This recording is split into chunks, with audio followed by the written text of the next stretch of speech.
क्या हिंदू होने की कोई परिभाषा होती है? क्या हिंदू साबित करने के लिए आपको कुछ बताना पड़ता है? ये सवाल आज भी पूछे जाते हैं आदिवासियों से। आदिवासियों का क्या धर्म है, ये सबसे बड़ा सवाल है जो समाज पूरा पूछता है। लेकिन आज इस वीडियो में हम एक नई बहस को आपके सामने लेकर आए हैं। जिस तरीके से हिंदू है या हिंदू नहीं है, इस पर हमेशा से बहस जारी है आदिवासियों को लेकर। राजकुमार रोत ने भी एक बयान दिया था और उस बयान को लेकर काफी ज्यादा हंगामा राजस्थान की राजनीति में मच गया था।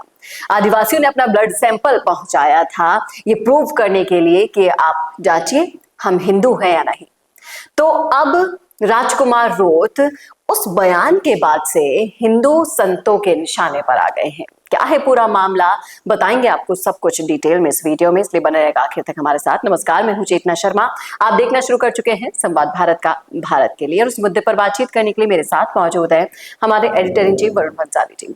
तो वरुण सर, जिस तरीके से हम जिस चीज के बारे में बात कर रहे हैं, सबसे पहले तो आप ये बताइए कि हिंदू होने की क्या कोई परिभाषा है, या फिर एक ही समाज से ये प्रश्न क्यों पूछा जाता है? देखिए, पहली बात तो ये है, ये प्रश्न ही बेमाना है। हाल ही में उदयपुर में भी एक बजरंग दल के संत ने ये प्रश्न पूछा है, और प्रश्न क्या पूछा है, साफ साफ अपने भाषण में कहा है कि ये राजकुमार रोत जो है वो बहुत ही अभद्र शब्द का यूज करते हुए कि बेनामी औलाद है और वो अपने हिंदू नहीं है, ऐसा कैसे कह सकते हैं।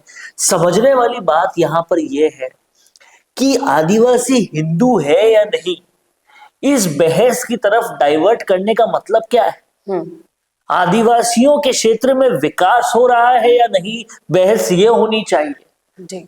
मदन दिलावर की बहस से लेकर अब हिंदू धर्म के संत भी अगर इस तरह से बातें करने लग गए तो कहीं ना कहीं एक डाइवर्जन हो रहा है। और एक समाज के अंदर जो एक्सेप्टेंस हम बढ़ाने की कोशिश कर रहे हैं, आदिवासी समाज की, भीलों की, लगातार ये लोग भी प्रयास कर रहे हैं, और कहीं ना कहीं हम जैसे प्लेटफॉर्म के जरिए ये जागरूकता लाने की कोशिश कर रहे हैं, लेकिन अभी भी वही हालात कि ये बात सारी डाइवर्ट हो रही है।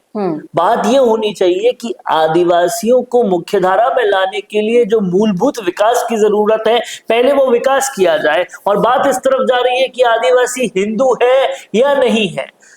आपको समझना होगा कि इस बात बारे में चाहे मदन दिलावर हो, चाहे किरोड़ी लाल मीणा हो, सब लोग बयान दे रहे थे। अब हिंदू संत भी इन बयानों में कूद पड़े। आदिवासियों के धर्म को लेकर अगर बहस होगी तो उनका विकास और ज्यादा डिले हो जाएगा, और ज्यादा डिवीजन हो जाएगा। ये डिवीजन क्यों किया जा रहा है?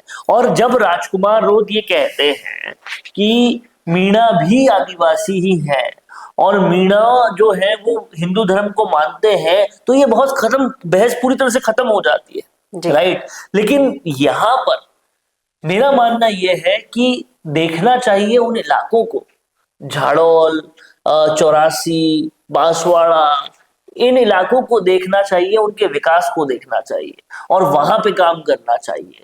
ये देखना चाहिए कि जो स्कीमें लॉन्च होती है आदिवासियों के लिए, क्या वो स्कीमें पूरी तरह से उनको फायदा पहुंचा पा रही है या नहीं, ये सब देखने वाली। और कहीं ना कहीं ये चीजें आपको और उकसा देती है कि हमें हमारा प्रदेश चाहिए।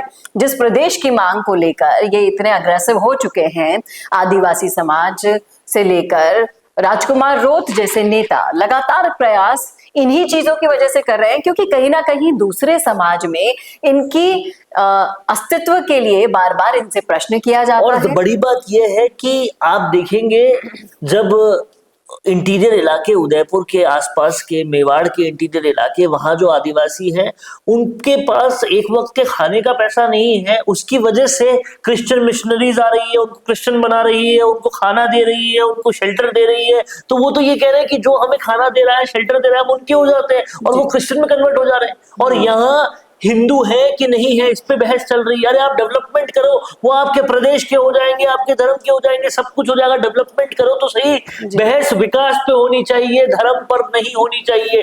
डीएनए सैंपल्स मांगना, ये कौन किसका बाप है, इस पर बहस करना, इसका कोई मतलब ही नहीं है जी। और जाकर अगर वहां आप बहुत ही माइन्यूटली देखेंगे तो पता चलेगा कि यहाँ शहरों में जो गरीब है, उनकी गरीबी से भी और ज्यादा गरीब 2 वक्त की रोटी के लिए कितनी हड्डी तोड़ मेहनत इन्हें करनी पड़ती है। एक बार जाके देखिए इनके इलाके में, ना तो इनको प्रॉपर दिहाड़ी मिलती है, ना प्रॉपर सारी चीजें होती है, मूलभूत विकास की सुविधाएं नहीं है, घर कच्चे हैं। मैं आपको अगर थोड़ा सा बताऊं तो आप सलूम्बर और आगे के इलाकों में जाएंगे, वहां पर जहां पैंथर रोज हमला करते हैं वहां रहना पड़ता है। और 2025 के इस आधुनिक भारत की क्या तस्वीर है बिहाइंड द सीन की, आपको उन इलाकों में जाकर देखना होगा। जाहिर तौर पर मैं जब उदयपुर में रहा करता था, मैंने वहां रिपोर्टिंग करता था, मैंने वो चीजें देखी है।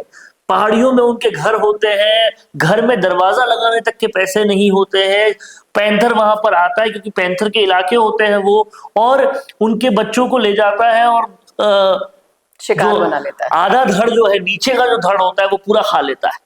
इस तरह के हादसे वहां आए दिन होते हैं, क्योंकि आप सोचिए कुटिया में गेट लगाने तक के पैसे नहीं है। ये विकास की हालत है आदिवासियों के जी। और यहाँ बात धर्म पर हो रही है, उनके विकास पर नहीं हो रही, क्योंकि डाइवर्ट करना चाहते हैं।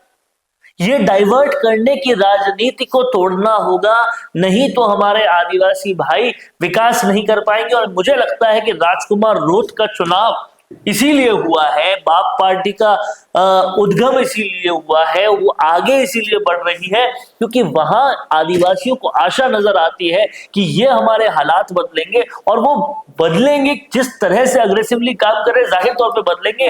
पर मुझे लगता है उन चीजों को इस तरफ डाइवर्ट करना कि ये हिंदू है या नहीं, ये बेहद गलत है। और कहीं ना कहीं संत होते हैं, गुरु होते हैं समाजों के, इनको ही ये बेड़ा उठाना होगा कि समरसता और संभावना कैसे सारे समाजों में बनी रहे। हाल ही में आप देखिए कि बजरंग दल के एक संत अभयदास जी महाराज, जिनका नाम है, उन्होंने उदयपुर में एक भाषण देते हुए कह दिया कि राजकुमार रोत है कौन, उनके अगले पिछले का पता नहीं, वो ऐसी बातें कैसे कर सकते हैं। कि ये क्या बहस है, ये क्यों बहस है? बेतुकी बातें हैं, भड़काऊ बयान देने से बचना चाहिए, क्योंकि जहां एक समाज अपने अस्तित्व की लड़ाई लड़ रहा है, इतना अब कह लीजिए कि एजुकेट हो रहा है, धीरे धीरे अपने अधिकारों के प्रति आवाज उठा रहा है, उनके लिए किस तरीके से आपको स्टेप लेने चाहिए सोचना होगा। आपको उन्हें अपने साथ कदम से कदम मिलाने के लिए प्रेरित करना होगा, ना कि उन्हें भड़काकर हमसे अलग हो जाने के लिए कहना होगा। तो ये जिम्मेदारी पूरे तरीके से समाज और समाज के प्रतिनिधित्व करने वाले लोगों की बनती है। ये तो थी हमारी राय। हमारे खूब से दर्शक हैं जो रोज बातचीत के जरिए, कमेंट के जरिए हमसे अपनी मनचित की बात कहते हैं, इसलिए उम्मीद करती हूँ कि इस वीडियो को आप ज्यादा से ज्यादा शेयर कीजिए, ताकि ऐसे लोग जो चाहते हैं कि समाज में विभाजन रहे या फिर चाहते हैं कि आदिवासी समाज हमेशा से अलग थलग रहें, उन लोगों तक ये बात पहुंचे, करारा जवाब उनको मिले। खूब खूब जोहार आप सभी को। कैसा लगा वीडियो बताना ना भूलेगा, और ऐसी और वीडियोस के लिए देखते रहिए संवाद भारत का, भारत के लिए। नमस्कार। बोरिंग वीडियोस को नेक्स्ट लेवल पे ले जाना चाहते हो, लेकिन कैसे? कंफ्यूज मत हो। MIMS presenting certificate course in video editing. यहाँ सीखो प्रो एडिटिंग के सब सीक्रेट्स, ट्रांजैक्शन से लेकर इफेक्ट्स तक, चाहे YouTube वीडियोस हो या Instagram रील्स। इस कोर्स के बाद तुम्हारे वीडियोस बनेंगे टोटल शो स्टॉपर। इंडस्ट्री के एक्सपर्ट से ट्रेनिंग लो, अपने एडिटिंग स्किल्स को सुपरचार्ज करो और अपना कंटेंट गेम बढ़ाओ। तो अभी एनरोल करो certificate course in video editing में और बनो वीडियो के एडिटिंग मास्टर।